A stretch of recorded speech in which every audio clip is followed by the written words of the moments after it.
it was Jono who was calling me, the teacher Jonas who called me Smirnoff, because I must have been having a lot of Smirnoff because I was breastless.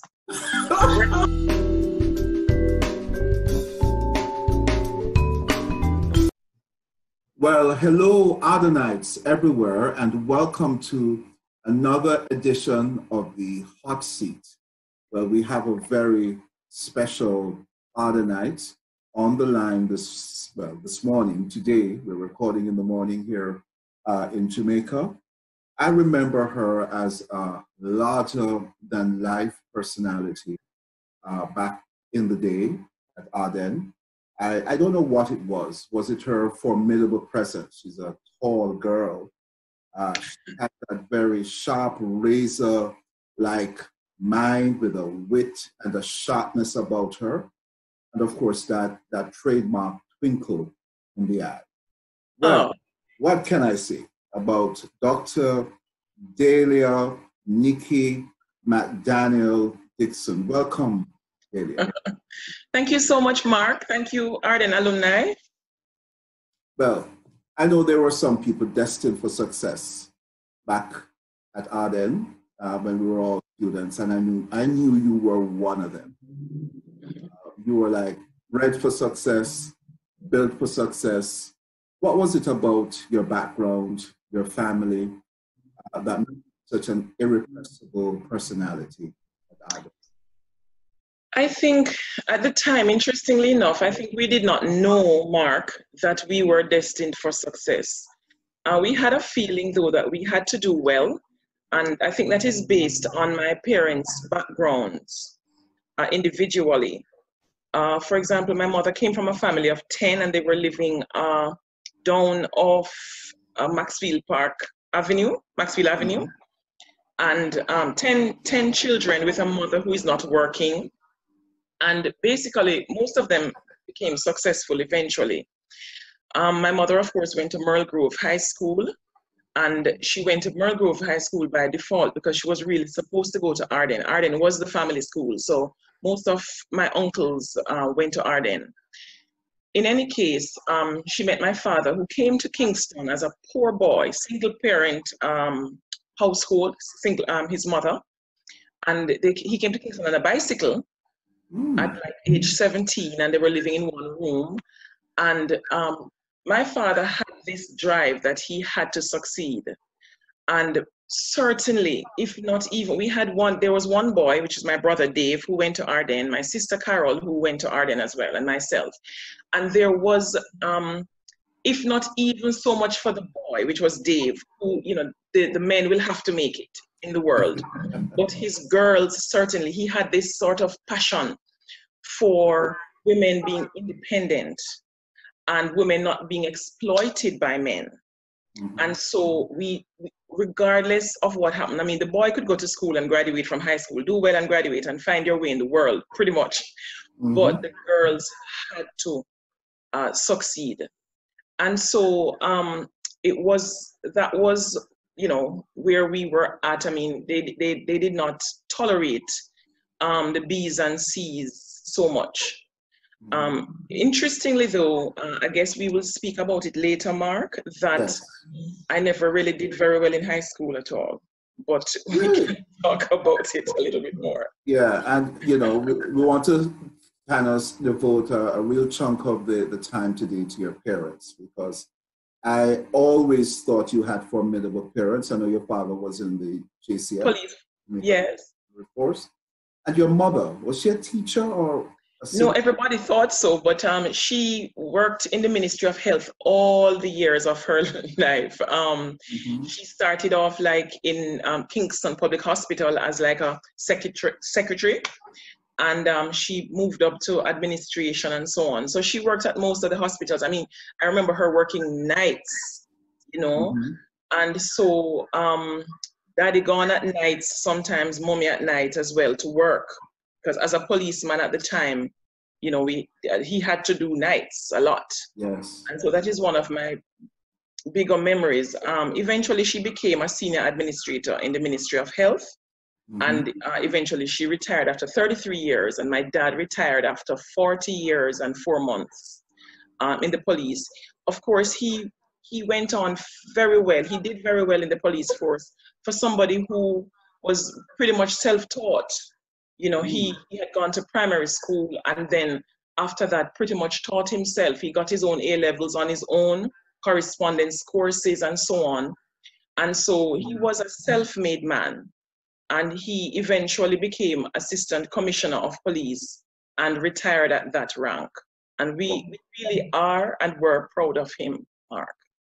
And you are father's child. Okay, now listen, we got lots of photos of you, but it would be good to just kind of chronicle your life. So I'm going to share the screen. Yes.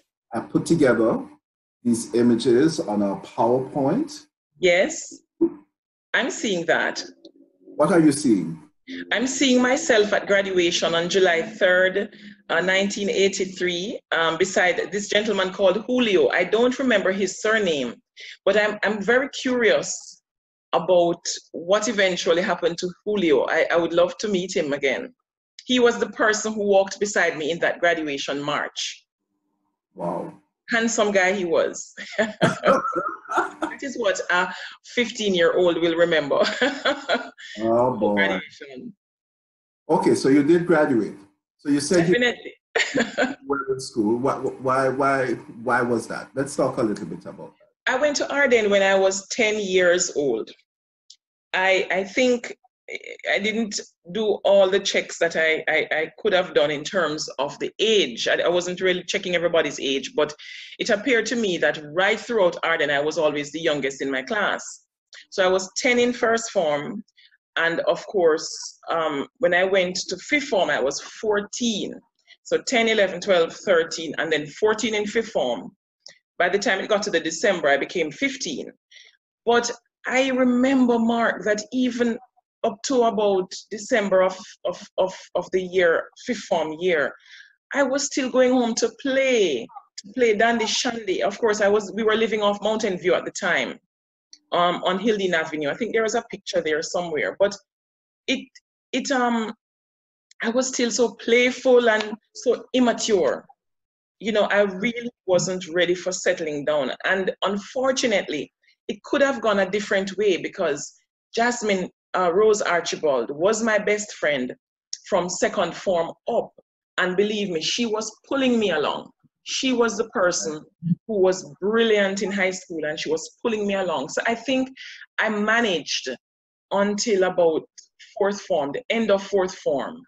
And then when she left, my grades just went down. I didn't have that motivation, I think. And I mean, we all have excuses as to why we don't do very well. But I personally know that I am pretty smart, but I just didn't apply myself, Mark. I didn't. And that's a regret I have, you know, because eventually I aligned myself with those people on the screen now, with bosses, you know, to make myself comfortable. I really felt at home with these persons. As you know, when you're a teenager, you need the support of friends and your peers. And so, I did a lot of hanging out with them. And interestingly, we all didn't do very well in the exams. So we had that in common. And most of us were given the grand opportunity of repeating fifth form, which we did. Like Carolyn Vincent and Carolyn Vincent, Magali Bernard, Janet Glaze, Heather Murray, you know, well, Patricia Fagan wasn't a part of the posse per se, but she had gone to 6 commercials. She matriculated. Donovan Forbes, all of us, we did it over. Peter Mayer, you know. Yes. Who is this guy to the right of you? All this personality going on. That's Peter Mayer in the blue shirt? Yes. Peter Mayer. Yes. And this is Tarzan up here. Yes, we spoke. Wayne Morris, yes. And there's Christopher Cheddar in the black and white shirt. and his sister over to the other side in the black and white stripe, Nadine Cheddar. Oh, yes. Oh, Nadine. Yes. And this is Roland Noble up here. Yes, Rolando Noble. Rolando. Yes. The guy at the top of the screen in the middle is Yeah. this guy Roberts. Yes, I remember Yes, him. yes. Was it Wayne? Yes. Yes, Wayne Roberts. And then there's Magali and Caroline Vincent, that live wire of the group. I mean, I just considered her the leader of the pack. Oh, yes. Well, I hope to see many of these faces at the reunion, July 19 to 21, July 19 to 21 at the Crown Plaza Hotel in Atlanta. Can't wait. Yes, can't wait. Right. Good. Now, I did mention earlier that you're a tall girl. How tall are you, Dahlia? If I want to be mischievous, I'll tell you I'm 1.82 meters, which is what I tell the general public when they ask, why do people ask how tall I am? But anyway, I'm 6 feet tall, 1.82 meters. You seem taller than that. Okay. And it was a problem in high school, you know, Mark. It was because I just kept growing and growing and growing and growing. Like when I reached like third form, I was just growing. I couldn't stop growing. And there was no sort of, you know, that curvy shape that we all desire. There wasn't anything like that there. And the chest was flat. And I remember that there was an ad on the television at the time saying Smirnoff vodka, it leaves you breathless. And of course, I got the name Smirnoff. I think it was Jono who was calling me, the teacher Jono who called me Smirnoff, because I must have been having a lot of Smirnoff because I was breastless. breastless. So I remember that. You know, these teachers had such an amazing relationship with us, yet lines of respect were never crossed, you know? Yes. And they could have real down-to-earth conversations. We spoke the last time with Fitz Hall. Yes. And fabulous interview. You tell us about Jonna. He had a particularly good relationship with the students. Yes, he was just so down to earth. I think that was what it was. I mean, most of the teachers back in that time, from 78 to 83, I mean, like Miss Wallace, you know, there was this Miss Smith who had taught my uncles back in the 50s and 60s. You know, they were older folk who tended to be a bit strict. And so we got to think of teachers as them against us, or they're a different, you know, person than we are. And so it was a refresher to have somebody like Jono or Fitzy, who somehow, as Fitzy explained last week, he was able to bridge that sort of gap where we felt that he cared, we felt that he understood, and he also still had that line, that respect. We called him Fitzy, but, you know, we would sometimes break off into sir, you know? And so that respect was never lost. So they had that unique ability to just bridge that gap and straddle that, where they were our friend, but they were our teacher who we had to listen to, you know. Let's talk about the siblings. Now, Ardenne clearly was the family school.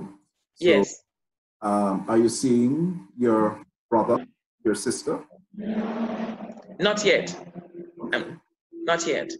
Right, that's Dave McDaniel, who later went on to join the Army. He was in the cadets. People might know him as such. And interestingly, he's my older brother by about 7 years, and he is about 5 feet 6 inches tall. So he's rather short for a man. Yes. And then there's my sister, who is Carol McDaniel. She's now a forensic psychiatrist. She was always very studious, and her story is a very interesting one because having left Ardenne to go to natural sciences at university, she had the story to tell where she applied to medicine 7 consecutive years before being accepted. And so she was one of she was like the grandmother in her class. That's how she terms it. And she really, once she got into the love of her life, which was medicine, she never looked back. And she now has about, she's on the left there now. Look She at them has now. six academic degrees, and she's working on the seventh one at the moment. So she's a consultant forensic psychiatrist. She works with the psychiatry behind crime. So she works with prisoners and people who have committed crimes. So she now resides in Canada, and my brother Dave now resides in New York. New York, I don't know New York very well, but it's like New York City. Well, New York seems to have done well for him. He seems to have grown a little taller. Or did you have him standing on a soapbox between you two? Yes, this was taken last year. We met up in Canada just for a little, reunion, between amongst ourselves, and it was fun, And how was it growing up in the same school with your brother and your sister? So she was behind you, right? Yeah, no, I'm the youngest, and I'm the baby. I'm the wash belly. Really? Yes. So Carol is 3.5 years older than me. She was a good performer in high school. She did very well. She got her 7 O-levels first time around, and did the first year of sixth form before realizing that she could get into university on the basis of her O-levels. So she left after the first year, sixth form. But remember that Dave left Ardenne in 78, which is when I entered Ardenne. So I never interfered with him. However, he would come back in the evenings to do cadet, to train with the cadet person, like Garfield Rowe and Newton Henry and so on. Right. Yes. I do remember that very well. Because you were in the cadet corps as well. No, I wasn't. Because I think it was discouraged by my brother. I wouldn't have wanted my brother to be in charge of me at home and at school. No. So I never went the cadet way. So the siblings, let's now talk a little bit about these lovely people, your parents. Here they are now. Yes, those are my parents, and I am their primary caregiver at the moment, based on the fact that my siblings live abroad. And unfortunately, guys, my parents both have dementia. Both of them, that's my dad and my mom. My mom is more advanced than my dad with the dementia. But there's a lot of disability there where my dad doesn't walk very well. He uses a wheelchair most of the time. And my mommy has gotten to the point where she doesn't know exactly who I am. I remember yesterday I went to see her and I said, "Hi, mommy." And she said something like, "Did you just call me mommy?" I said, "Yes, because you're my mother," with a smile, of course. And so they both have dementia. Mommy doesn't know exactly who she is or where she is. It's that bad. Sometimes she doesn't remember how to eat. Sometimes she doesn't remember how to walk. And so we actually, it's been a long ride. So that's one of my many roles. I care for them. They live about 6 minutes away from where I live with my chosen family. And but I have to have caregivers with them around the clock. So somebody has to be in the same room as they sleep at night to watch that my mother doesn't wake up and hurt herself or trip in the dark and all that. So that's 60 years married, right? Is their 60th anniversary? Yes, last week they had 60 years of wedding anniversary. They were married on April 8th, 1959. Wow. And they've gone through the years together, and that's one safe place, even in their dementia or their Alzheimer's, as we might call it. That's one safe place that they have with each other. I mean, when they are together, my mother is calm and everything is all right. They're safe together. Wonderful. We're going to show a special memorial tribute that was done in pictures and music. Wow, okay. During the break. my co-host, Garfield Discoro, will play that so that everyone can see that and see Thank your you. through the years. It was a wonderful tribute to them. Now, I want to switch a little bit because, you know, in the life of every school, there's always a momentous occasion or a momentous event or a happening that helps to define the school and move it to another level.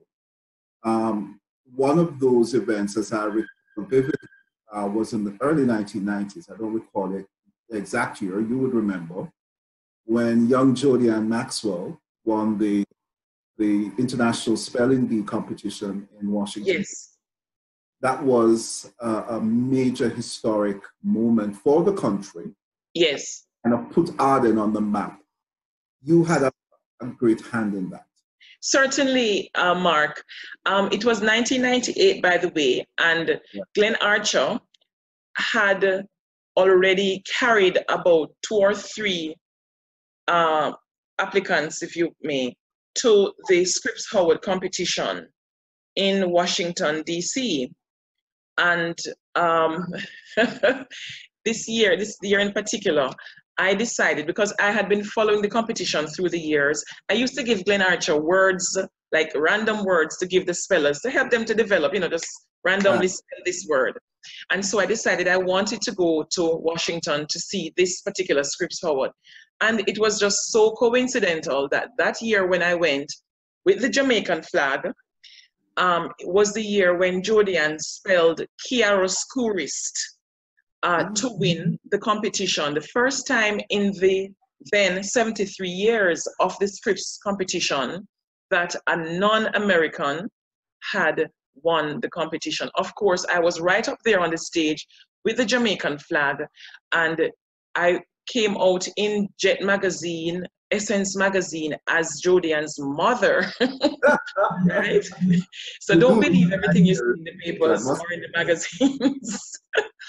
But yes, that's Jody Ann right there, and it was 1998, a proud moment for Jamaica. And I just wanted to pause here to say that, you know, Reverend Glenn Archer did a lot for Jamaica and for Ardenne in terms of, I don't know if anybody remembers that when we won the Manning Cup matches, well, when we won the Manning Cup one year in the 90s or so, he was the manager for the team.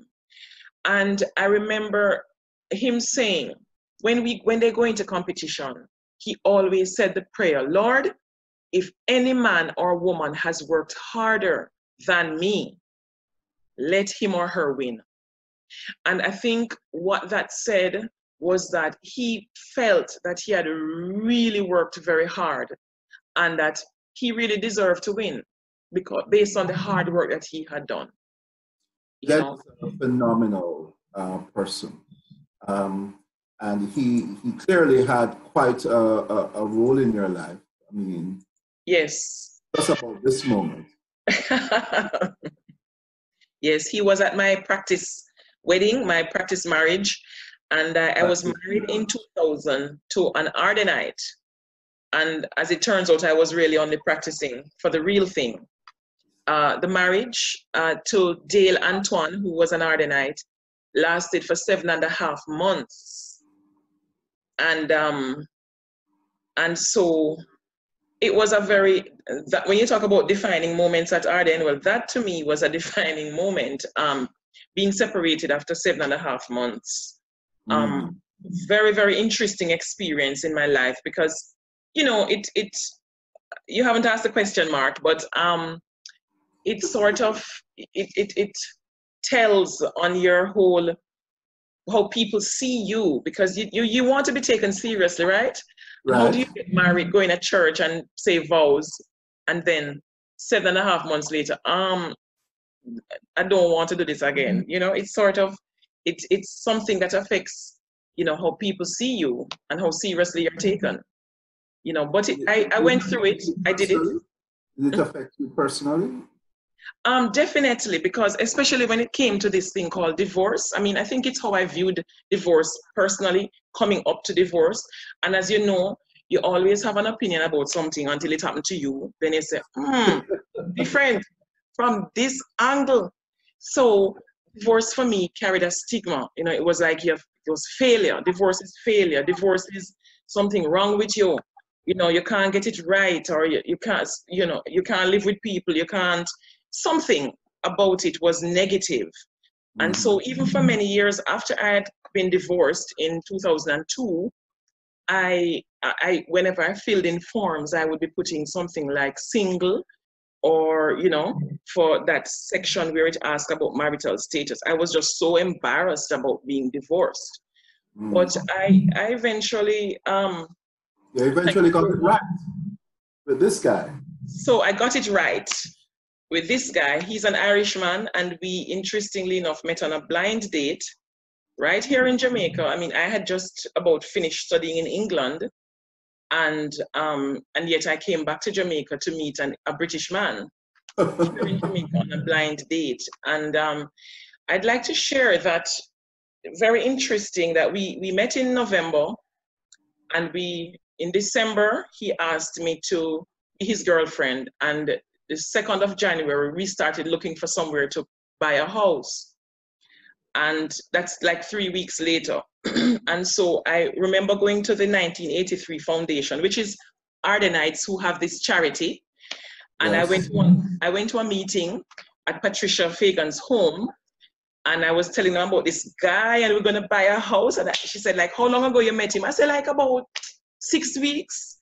And she said to me, Dahlia, you and I went to Rollington Town Primary School together, and we went to Ardenne together. So I know you for all of your life. And I've always found you to be very peculiar. But Dahlia, I know me know, say you're mad. And that's what Patricia said. But I have something to tell Patricia. Look at me now. Well, look at you all now. So I'm not as mad as she thinks. No, not at all. So there he is. What's his name? His name is Gary Dickson. Okay. What does he do? He is into law enforcement. He was with Scotland Yard in England before he came to Jamaica to consult with the JCF. So he now works with the FID, Financial Investigation Division, as a consultant. Okay. So your daddy was a policeman, so you went and married a policeman. Okay. And that was very interesting when they met, because that was something that they bonded with. You know, they had that in common. And there's our little son, Zachary. Zachary Charles. He was adopted. We adopted him on the day he was born. And that's another interesting thing. I just want to make it clear that I've never tried to have a child.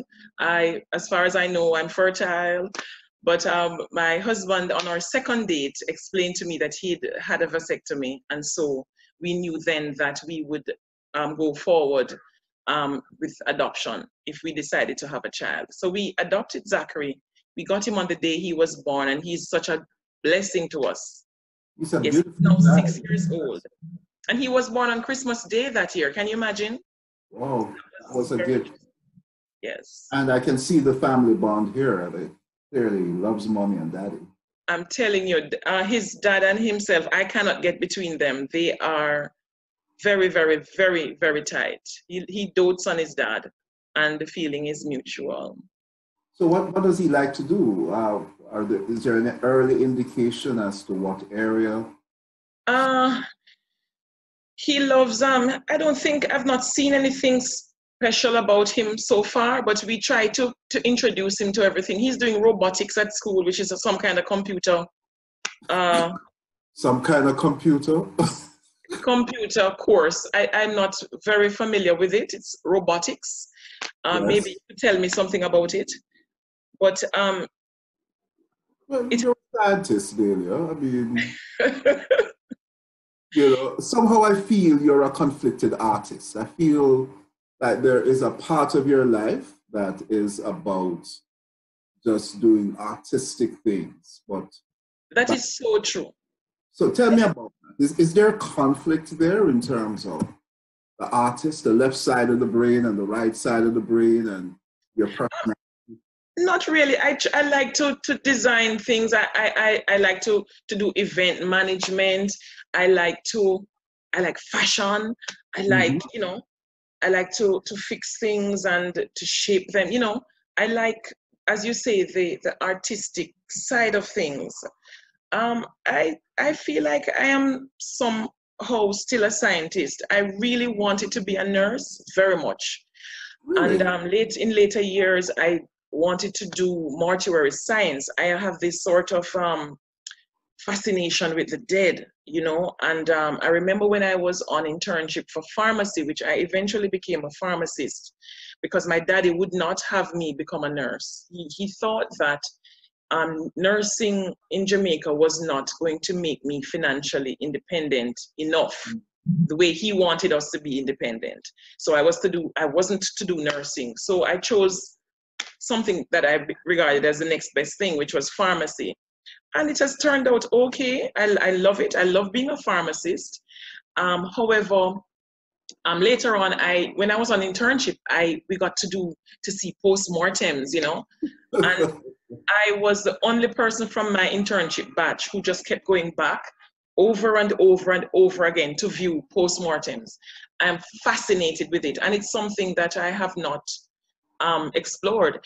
Just like with the artistic side of me, Mark, I really haven't explored it, but I know that there is something there. I think I have an artistic talent, if you may.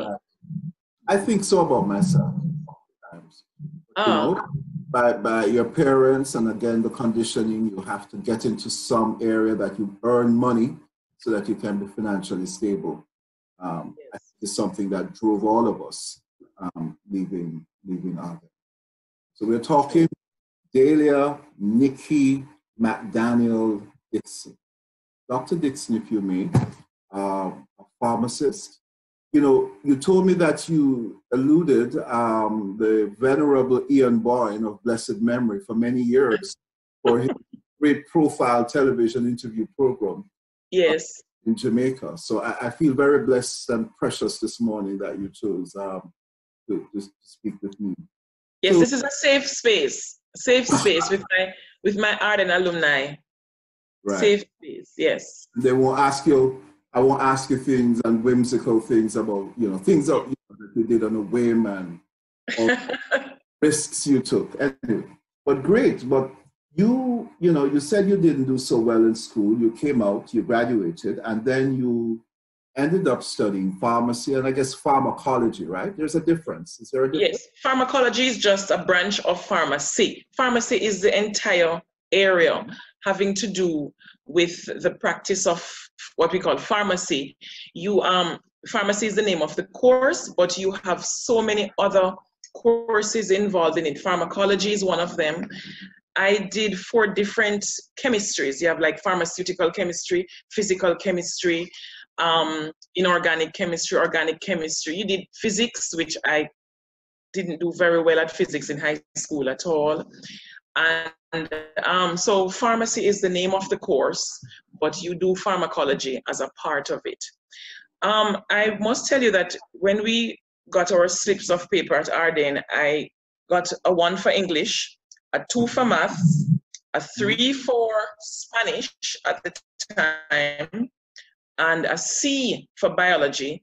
I got a U for chemistry and a U for additional math. Sorry, Fitzy, sorry. But the thing about it is that I came back the following year and got a B for chemistry. And of course, I didn't bother to try the add maths again. And I improved the grades in the other subjects. But it's only 6 subjects I did in CXE and GCE, and I repeated the following year. And so I ended up eventually with 5 subjects, which were good enough grades. Went on to ExEd. I went to ExEd for a year to do A-levels there. I think I felt like I had really graduated from Ardenne, because having repeated the year, it was a little bit difficult for me then to go to 6th form again. So I just wanted something a little different. Went to ExEd for 1 year, realized I could get into CAST with 5 O-levels, got into CAST, and did all those chemistries. It's so interesting that getting from a U in chemistry, to becoming a pharmacist. I don't know another pharmacist now who originally got a U for chemistry. I mean, chemistry is normally your forte when you move on to do pharmacy. And so I just found that very interesting about myself, that I was able to apply myself the second time around. And I will always be grateful to Ardenne for giving us all that chance to repeat and to do good for ourselves, you know, to get that second chance. This is our late bloomer who got a second chance. Look. Yes. And I just went on to, I matriculated from there. I went to downtown Kingston, which was my father pushing me to start a pharmacy downtown. And that was 28 years ago this June. We started the pharmacy, but then I was seeing some, it's the inner city where we are, West Queen Street, very on the corner of Luke Lane and West Queen Street, which is one of the more depressed commercial areas of Kingston. And I was seeing some things that I didn't know existed, even though we had lived off Mountain View, you know, public health issues that I wasn't able to fully cope with. And there came public health into my head. So I decided to do then a master's in public health at the university, which is where the very last week of my master's, we did a tour of Jamaica AIDS support. And that is where I developed a love affair with HIV and the prevention and treatment of HIV. And so I started this, having done that, I started this service at the pharmacy where I would go into communities and educate them, have public events, public education campaigns about HIV and the prevention techniques and so on. So there's a lot of sex involved in that, really, in terms of, you know, the rudiments of sex, so to speak. Right. And eventually I went on to do my PhD in public health in England. But it was a good, and that was what was a defining, that defined my whole profession, the HIV thing, because I think I'm regarded now as the HIV pharmacist in Jamaica, where we fill prescriptions for persons with HIV. At the time, back then, I was doing, back in the 90s into early 2000s, I used to offer 24-hour counseling to newly diagnosed patients with HIV. And I was one of the larger suppliers of medication for HIV here in Jamaica. And I would do personal deliveries to workplaces and homes of the HIV medication, because people with HIV back then, and even now to a lesser extent, they did not want to disclose they didn't want anybody to know about their status, so they would prefer if I came to their homes or to their workplaces to deliver their medications for the month. Okay. And where did you study in England? I studied at University of London. One of the colleges of the university was London School of Hygiene and Tropical Medicine. Right. It's where I went as an adult student to do the PhD. Okay. And what I did as my thesis was the sexual risk involved with the emergency contraception. I mean, most of us women would know it as the morning after pill. So it was just basically looking at the fact that a lot of people worldwide, and specifically in Jamaica, are using the emergency contraceptive pill after sex, not contemplating that they are exposed to STIs, including HIV/AIDS. You know, so it was very interesting. It was all about that, and the service they get in the pharmacies, the judgmental attitude they get from some pharmacies, and so on. Yeah, well, it's amazing. I didn't know that area that you were so involved actually in HIV/AIDS. Yes. Yes, that is what I think is defining for me as a pharmacist. And currently, the two pharmacies, because we now have two pharmacies in downtown, which I am the manager and owner for, along with my parents, of course. But those two pharmacies fill close to 1,000 prescriptions per month for HIV. So we do have a large number of patients with HIV, husbands and wives, partners coming to fill their prescriptions together each month. Wow, amazing work. So these are snippets of, well, you writing in the paper, commenting on HIV/AIDS and the health columns, spotlight on you, and you're also a big company director. Yes, there's a company called Medical Disposables and Supplies, which invited me, their directors invited me. It's a family-owned company, not my family, but they invited me to serve on their board of directors as a non-executive member. And myself and Dr. Vin Lawrence, and Sandra are the non-family members who are involved as board of directors members. So we meet like once a month. They are now public. They're on the stock exchange.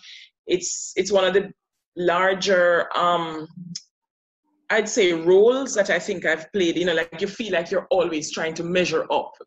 It's not something that I go into it feeling, oh, I've got this. So I feel like I'm learning as I go along in this particular role. It's one of the ones where I don't feel as if I am on top of it. Just really trying to measure up and stretch myself. Indeed. So we're going to take a break now, Dahlia. When we come back, we're going to talk about other matters, how you see particularly Jamaica. We can talk a little bit more about HIV/AIDS and certainly we manage that stigma in the country. Yes. And, lots of things. So we're Dr. Dahlia McDaniel Dickson, and Dahlia is a prominent Ardennite from the 1980s, who has gone on and done extraordinarily well. Very happy to have her in the hot seat today as we count down to Ardenne Reunion 2019 in Atlanta, 1921. So book your tickets, register, get ready, because it's going to be a blast in Atlanta. We'll be right back.